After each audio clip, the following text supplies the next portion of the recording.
नमस्कार। आज हम इक्विटी डेरिवेटिव्स बाजार में थोड़ा गोता लगा रहे हैं। जी। खासतौर पे ये देखने के लिए कि जो इंडिविजुअल ट्रेडर्स हैं, मतलब हम और आप जैसे लोग, वो कैसा कर रहे हैं। हाँ, और कुछ हालिया आंकड़े आए हैं इस पर। हाँ, वही आंकड़े तो ऐसे हैं कि मतलब होश उड़ा दें।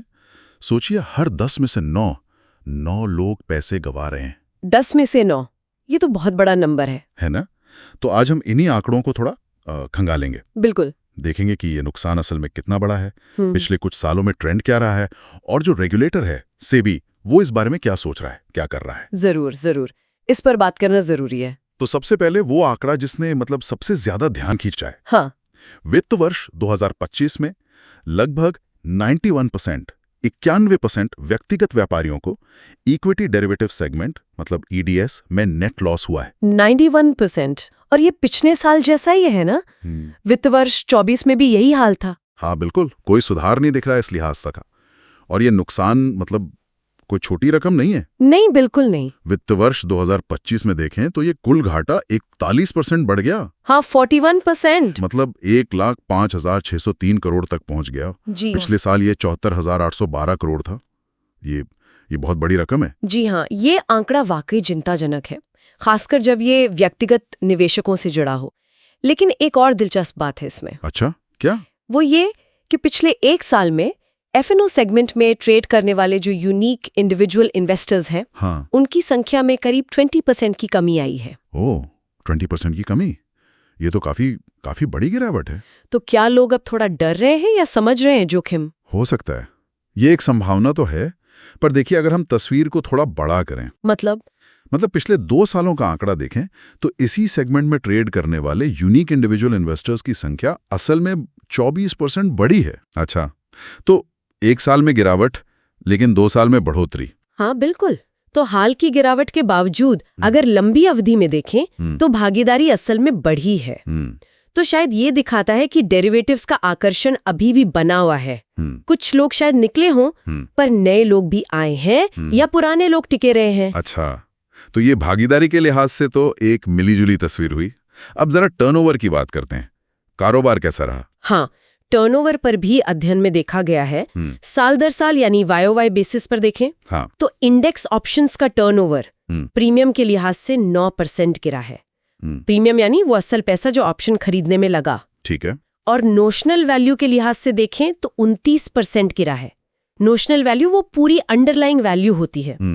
तो दोनों में गिरावट है साल दर साल। हाँ, लेकिन फिर वही 2 साल वाली बात। अच्छा, यहाँ भी प्रीमियम के लिहाज से 14% बढ़ा है। हाँ, और नोशनल वैल्यू के लिहाज से तो 42% बढ़ा है। अरे वाह, 42%।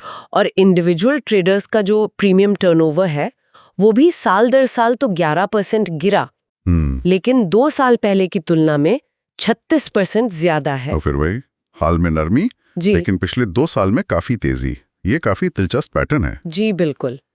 अच्छा, आपने शुरू में सेबी का जिक्र किया था, हमारे बाजार नियामक का। उन्होंने इस सब पर कब ध्यान दिया और क्यों? हाँ, ये जरूरी सवाल है। सेबी ने ये एनालिसिस असल में अक्टूबर 2024 में कुछ उपाय लागू करने के बाद किया। अच्छा, कौन से उपाय? उन्होंने इक्विटी इंडेक्स डेरिवेटिव्स के फ्रेमवर्क को मजबूत करने के लिए कुछ कदम उठाए थे। उसके बाद उन्होंने दिसंबर 2024 से मई 2025 तक का डेटा स्टडी किया। ये देखने के लिए क्या असर क्या हुआ? हाँ, और बाजार की स्थिति क्या है ये समझने के लिए। उनका मुख्य मकसद तो हमेशा निवेशक सुरक्षा और बाजार की स्थिरता ही होता है। जाहिर है। और जब इतने बड़े नुकसान के आंकड़े सामने आ रहे हों तो उनकी चिंता स्वाभाविक है। इसीलिए उन्होंने मई 2025 में कुछ और कदम भी उठाए। जैसे जोखिम की निगरानी को और बेहतर करना, डिस्क्लोजर यानी जानकारी देने के नियमों को और सख्त करना, स्टॉक डेरिवेटिव्स पर जो गलत प्रतिबंध अवधि थी उसे कम किया, और इंडेक्स ऑप्शंस में कंसंट्रेशन या मैनिपुलेशन के जोखिम को रोकने के लिए भी उपाय किए। तो सेबी काफी सक्रिय है इस मामले में। जी हाँ बिल्कुल। पर यहाँ एक अजीब सी बात भी है। क्या? वो ये कि इतने बड़े पैमाने पर नुकसान की ये जो आंकड़े हैं, हाँ, इनके बावजूद भारत में इक्विटी डेरिवेटिव सेगमेंट में खासकर इंडेक्स ऑप्शंस में ट्रेडिंग का लेवल अभी भी काफी ऊंचा बना हुआ है। ये तो वाकई विरोधाभास है। मतलब लोग देख रहे हैं कि ज्यादातर लोग पैसा कमा रहे हैं, फिर भी ट्रेडिंग जारी है। हाँ, यही बात है। तो इन सब आंकड़ों और सेबी की कार्रवाइयों का निचोड़ क्या समझे हम? सार क्या है? देखिए, निचोड़ तो काफी सीधा है। और आंकड़े साफ दिखा रहे हैं कि व्यक्तिगत व्यापारियों के लिए इक्विटी डेरिवेटिव्स में लगातार पैसा बनाना बहुत बहुत मुश्किल काम है। और नुकसान बहुत बड़ा हो सकता है। हाँ, नुकसान काफी ज्यादा हो सकता है, जैसा कि हमने देखा। और सेबी की जो कार्रवाइयां हैं वो दिखाती हैं कि वो इन जोखिमों को समझते हैं और बाजार को स्थिर रखने और निवेशकों को, खासकर छोटे निवेशकों को सुरक्षित रखने के लिए वो कोशिश कर रहे हैं। सही बात है। ये इस बात पर भी जोर देता है कि किसी भी जटिल फाइनेंशियल इंस्ट्रूमेंट में पैसा लगाने से पहले उसके जोखिम को समझना कितना जरूरी है। बिल्कुल। तो इन ट्रेंड्स पर नजर रखनी होगी। हाँ बिल्कुल, खासकर निवेशक सुरक्षा और बाजार की स्थिरता के नजरिए से। आज के लिए इतना ही, लेकिन जाते जाते एक सवाल मेरे मन में घूम रहा है। हाँ, कि इतने साफ साफ जोखिम हैं, नुकसान के इतने बड़े आंकड़े हैं, फिर भी क्या वजह है कि लोग, खासकर व्यक्तिगत व्यापारी, डेरिवेटिव्स बाजार की तरफ खिंचे चले आते हैं? क्या ये सिर्फ जल्दी अमीर बनने का सपना है या कुछ और है इसके पीछे?